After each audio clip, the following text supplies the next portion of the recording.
Yeah, this time we need everybody to have their heads down and hands up. Heads down, hands up. Heads down, hands up. Heads down, hands up. I need to see everyone's hands. Heads down, hands up. Heads down, hands up. Heads down.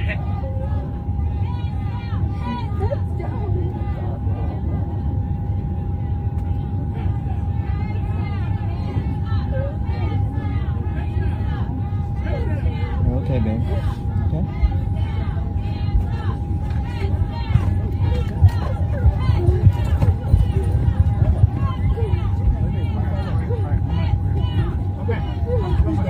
Stand up, let's go. Stand up. Everybody heads down. Stand up. Heads down. Stand up.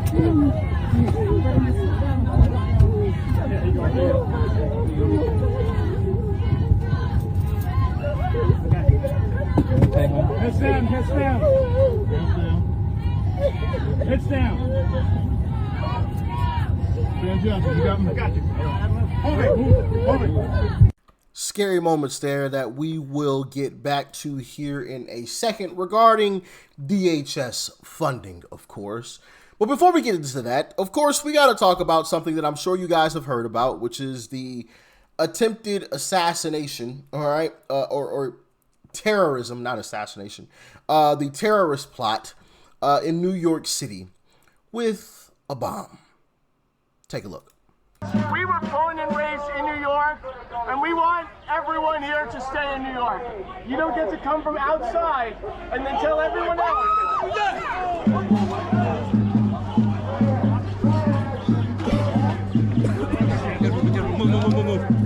We were born and raised. So as you saw there, one of the gentlemen ran up screaming the allow you know what. All right, I'm not repeating it. As he threw a bomb.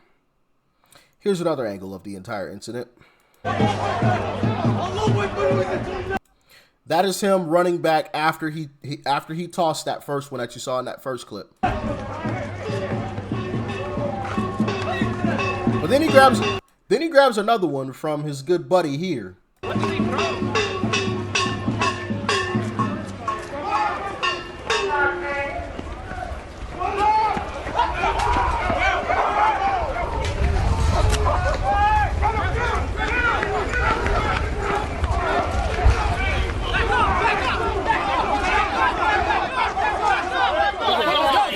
Guys, stay back. Turn around. Stay back. Stay back, guys.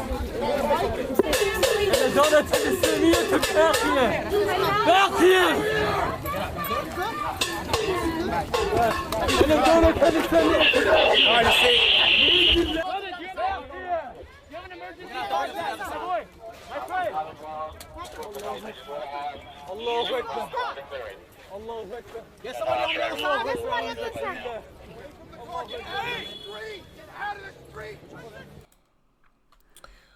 So there you go. You saw the incident and how it played out and how it went down there. But there was allegedly another one. Yeah, not one, not two, but 3 potential bombs that were found at the site. Here's some of that report. The complaint sets forth the factual allegations supporting those charges. As alleged in the complaint, the defendants were inspired by ISIS to carry out their attack. There should be no confusion about what ISIS constitutes. It is a designated foreign terrorist organization responsible for deadly terrorist attacks across the globe and has taken credit for mass casualty attacks in Europe, the Middle East, and right here in the United States. And as alleged, both defendants have admitted that they acted on Saturday because of ISIS. As Qayyumi was being placed into an NYPD vehicle following his arrest, a person in the crowd asked why he had done this. As shown on NYPD body-worn camera footage referenced in the complaint, Qayyumi responded with ISIS. And at the precinct, After being advised of his Miranda rights and waiving those rights, Qayyumi said in recorded post-arrest statements that he had watched ISIS propaganda on his phone and that his actions that day were partly inspired by ISIS. The complaint also details statements made by Amir Balat after his arrest. En route to the NYPD precinct, Balat made spontaneous statements without being questioned by NYPD officers that were captured on body-worn camera footage. He said, "This isn't a religion that just stands when people talk about the blessed name of the Prophet. We take action, as well as, if I didn't do it, someone else will come and do it." And later, after waiving his rights, he requested paper and wrote a message declaring in part, "I pledge my allegiance to the Islamic State. Die in your rage, you kuffar." Now, "die in your rage" is a commonly known ISIS slogan, and kuffar is an Arabic term that refers to non-believers. He also told investigators that he had hoped to carry out an attack even bigger than the Boston Marathon bombing, which he noted resulted in only 3 deaths. These statements, as set forth in the complaint, make clear that this was not random violence. This was a planned attack. Scary stuff. Scary stuff. Especially when you consider what's going on with DHS. But before we get into that, we got to get into Zohran Mamdani's comments because, of course, with these Democrats, it's always interesting what they have to say afterwards. Check it out. Were home at the time. This was a vile protest rooted in white supremacy entitled "Stop the Islamic Takeover of New York City." I'm the first Muslim mayor of our city. Anti-Muslim bigotry is nothing new to me, nor is it anything new for the 1 million or so Muslim New Yorkers who know this city as our home. While I found this protest appalling, I will not waver in my belief that it should be allowed to happen. Ours is a free society where the right to peaceful protest is sacred. It does not belong only to those we agree with. It belongs to everyone. I will defend that right every day that I am mayor, even when those protesting say things that I abhor. Let me also be clear about something else. New York City will never tolerate violence, whether from protests or counter-protests. Many of the counter-protesters met this display of bigotry peacefully, with a vision of a city that is welcoming to all. But if... Did you catch it? Did you catch it? He has no problem naming white supremacy. But he didn't want to specifically name the terrorism. Kind of interesting how that works, ain't it? Kind of interesting. Kind of interesting. You know what else I found interesting? How all of these networks try their hardest to either cover things up or paint them in a completely different light. For example, CNN, as you can see here on your screen, this top post is the original post. It reads, 2 Pennsylvania teenagers crossed into New York City Saturday morning for what could have been a normal day enjoying the city during abnormally warm weather. But in less than an hour, their lives would be drastically changed as the pair would be arrested for throwing homemade bombs during an anti-Muslim protest outside of Mayor Zohran Mamdani's home. Interesting wording there. Interesting wording. They threw a bomb during an anti-Muslim protest? So you mean like some people who were anti-Muslim threw the bomb? See how they worded that? And how like the top part, the 2 Pennsylvania teenagers crossed into New York as if it's like sunshine and rainbows. They skipped right on into New York. La-di-da-di-da. Yeah. Utter garbage. Utter garbage. These are terrorists. Terrorists.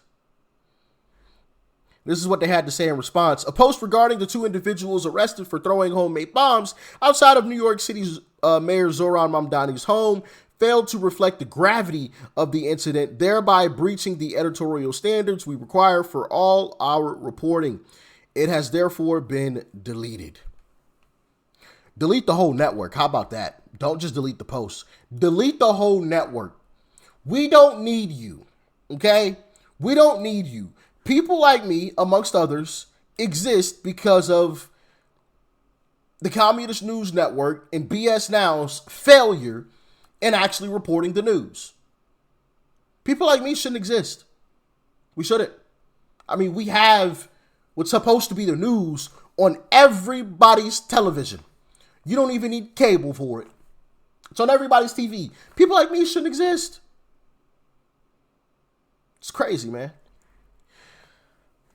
I want to get into a CBS report as well, because they did the same thing. I want to show you guys this. Check it out. Is investigating two men after an explosive device with bolts and screws was thrown into a crowd. It happened in New York City on Saturday. Did you see it? Did you see it? We ain't even got to get into the rest of the video. Forget the rest of the video. It's a garbage report anyway. Is investigating two men after an explosive device with... As they're talking about these guys who did this horrific thing, throwing bombs at folks, this is the image that they put on the screen. Bolt. Trying to make it seem as if it was a bunch of Trump individuals, supporters, who did it. Why don't you put the picture of the individuals on the screen that did it? Why put this image with the clear Trump Vance hat? Like, they could have chose any image. They chose this one. You don't think that was for a reason? It's to confuse people, to make people who are like casuals in, you know, the political space or just news space in general, to make them think that this was a bunch of Trump supporters. It's subtle, but it's there. The image is right there on your screen as she's talking about these individuals. She could have put their pictures up there. We know what they look like.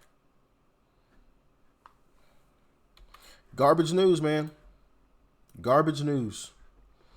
Absolutely terrible. Terrible, terrible, terrible.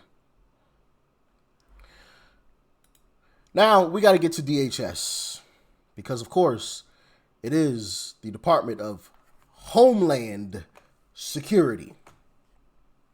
Tonight, missed flights and ruined vacations as TSA staffing shortages throw spring break travel into chaos. Airports packed from Miami to Phoenix to Houston's Hobby Airport, where even seasoned travelers like Claire Lee were shocked by the crowds this morning. First time ever, and I travel the world. I've never seen anything like this. Officials telling passengers First time ever to arrive 5 hours early.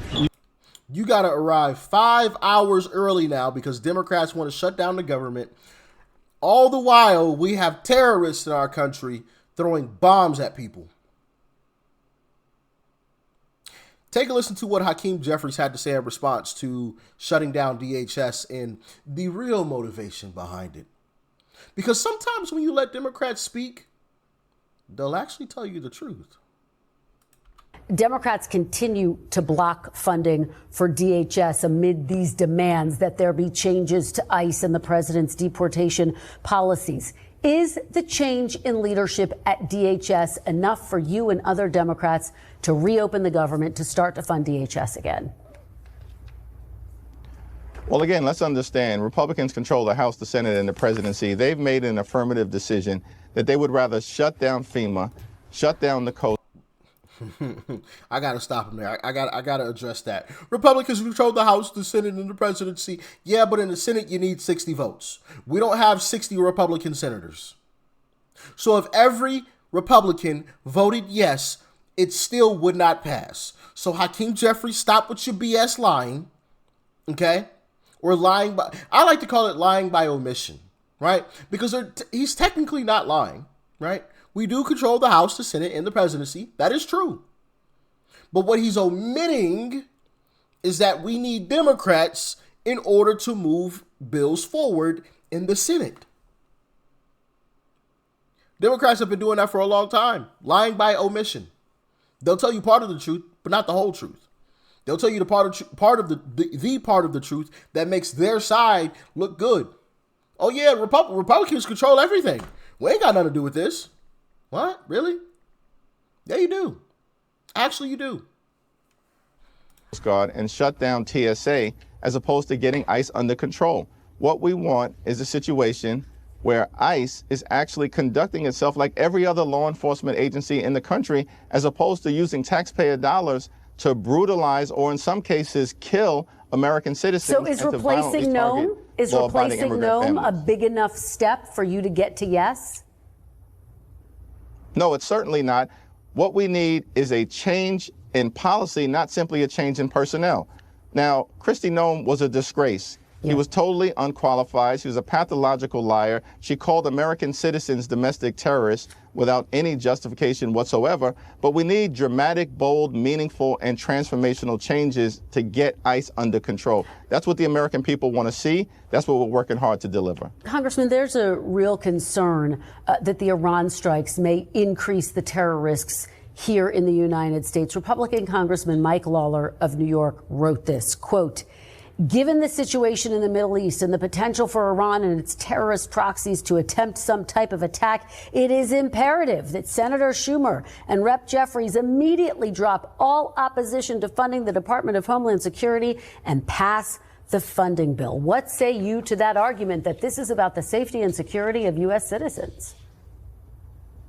Well, House and Senate Democrats have actually introduced legislation to make sure that every other aspect of the Department of Homeland Security is funded in order to ensure that we are protecting our national security, funding the Coast Guard, funding FEMA, as well as funding TSA. Unfortunately, Republicans have decided that they would block those changes from being put into place in order simply to continue to protect and shield ICE from the type of accountability, the type of dramatic change that's necessary. Things that we're asking to do that are common sense, like making sure that judicial warrants are required before ICE agents can break into the homes of the American people, ensure that there are independent investigations when ICE agents break the law or even kill American citizens, so that there's accountability. We want to make sure sensitive locations like schools and hospitals are protected, including other locations like houses of worship and polling sites. These are common sense reforms that are necessary in order to get ICE under control. Leader Jeff. Whoa. We can't let you slide there, buddy. You said sensitive locations like polling sites, but if illegals aren't allowed to vote, then why are you concerned about ICE being at polling sites? And there, ladies and gentlemen, is your truth. He let it out. That's why sometimes you just got to sit back and just let them speak. They'll tell you the truth eventually. If you just let them talk long enough, it'll slip out there eventually. Why would you be concerned about ICE being at polling locations if illegals can't vote? Exactly. There you have it, ladies and gentlemen. Straight out of his mouth. Straight out of his mouth. Goodness gracious. Anyway, as always, thank you for tuning in. I greatly appreciate all of the continual love and support. Go subscribe to my second channel. It's called Extra Rich. The link is down below in the description box. Hope to see you guys over there. Peace and love. I'm out.